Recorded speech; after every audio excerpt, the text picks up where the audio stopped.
Jérémie, chapitre 15. L'Éternel me dit, quand Moïse et Samuel se présenteraient devant moi, je ne serai pas favorable à ce peuple. Chasse-le loin de ma face, qu'il s'en aille. Et s'ils te disent, où irons-nous? Tu leur répondras, ainsi parle l'Éternel, à la mort ceux qui sont pour la mort, à l'épée ceux qui sont pour l'épée, à la famine ceux qui sont pour la famine, à la captivité ceux qui sont pour la captivité. J'enverrai contre eux 4 espèces de fléaux, dit l'Éternel.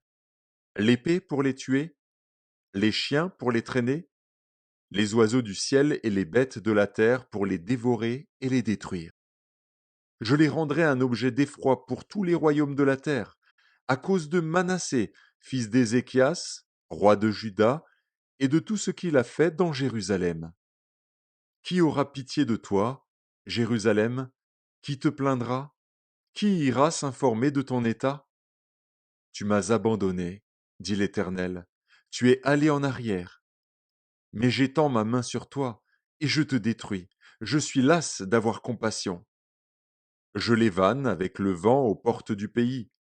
Je prive d'enfants, je fais périr mon peuple, qui ne s'est pas détourné de ses voies. Ces veuves sont plus nombreuses que les grains de sable de la mer. J'amène sur eux, sur la mer du jeune homme, le dévastateur en plein midi. Je fais soudain tomber sur elle l'angoisse et la terreur. Celle qui avait enfanté 7 fils est désolée, elle rend l'âme. Son soleil se couche quand il est encore jour. Elle est confuse, couverte de honte. Ceux qui restent, je les livre à l'épée devant leurs ennemis, dit l'Éternel. Malheur à moi, ma mère, de ce que tu m'as fait naître, homme de disputes et de querelles pour tout le pays. Je n'emprunte ni ne prête, et cependant tous me maudissent. L'Éternel dit, certes, tu auras un avenir heureux. Certes, je forcerai l'ennemi à t'adresser ses supplications, au temps du malheur et au temps de la détresse. Le fer brisera-t-il le fer du septentrion et l'airain? Je livre gratuitement au pillage tes biens et tes trésors, à cause de tous tes péchés, sur tout ton territoire. Je te fais passer avec ton ennemi dans un pays que tu ne connais pas, car le feu de ma colère s'est allumé, il brûle sur vous. Tu sais tout, ô Éternel. Souviens-toi de moi. Ne m'oublie pas. Venge-moi de mes persécuteurs. Ne m'enlève pas, tandis que tu te montres lent à la colère. Sache que je supporte l'opprobre à cause de toi.